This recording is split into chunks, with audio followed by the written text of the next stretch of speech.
समचरणं सान्द्रनीलाभुलाभं जगन्नीतपाणिमण्डलं मण्डनानं तुलसीमाला कुन्दरं कञ्जनेत्रं सदैरवलहास्यं विठ्ठलं चिंतयामि. राहू द्या, नाही येत असलं तर राहू द्या, काही अडचण आहे की नाही.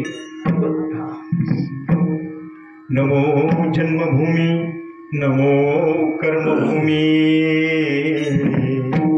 नमो विठ्ठला राजया पांडुरंगा नमो पुंडलिका नमो चंद्रभागा. नमस्कार माझा श्री रुक्मिणी पांडुरंगा करू प्रथम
त्यांच्या कृपाने प्रतीचा विस्तार बाबाजी सद्गुरु दास तुका.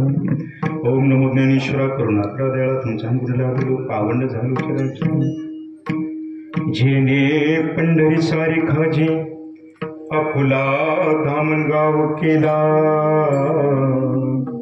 वैकुंठाधिपती श्री सखा सोयरा विठ्ठल जोडीला. जो का भक्त व्यक्त विख्यात हा बोधला तयाच्या चरणी साष्टांग मी घातिला. मस्तक हे पायावरी यावर करी संतांच्या तरी कीर्तनाचे नटनाचे नाशिये व्यवसाय प्राचिताचे. नामची नाही पापाचे कैसे केले. शरण शरण जे भगवंता तुम्हालो राहत होता काय भक्तीच्या त्या वाटा मज दावाव्या सुघटा. मनोरज मारुतुल्य वेगम जितेंद्रियं बुद्धिमतां वरिष्ठं वातात्मजमनुवृत्तिमुक्तं श्रीरामदूतं शरणं प्रपद्ये. प्रथम नमन करिणी गणनाथा उमाशंकराच्या सुता चरणावरी ठेवणी माता साष्टांग हे दंडवत. नमिला गणपती माऊली शारदा नमिला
विद्या स्मरण होय सकळ विद्यांचे अधिकरण ते जीवन श्री चरण श्री गुरूंचे ते नमस्कार प्राप्त स्थळी प्राप्त प्रसंगी चिंतन रूपी सेवेकरता घेतलेला अभंग शांती ब्रह्म एकनाथ महाराज यांचा त्यांच्या हरिपाठातील हा अभंग आहे. किती चरणाचा आहे? 5 चरणाचा अभंग आहे. या अभंगाची पार्श्वभूमी सांगत असताना नाथ बाबा सांगतात, जर भगवंताचं नाम तुम्ही आवडीनं घेतलं, कशाला? आवडीनं, आहे की नाही? आवड म्हणजे प्रेम आहे आणि भाव म्हणजे श्रद्धा, आहे की नाही?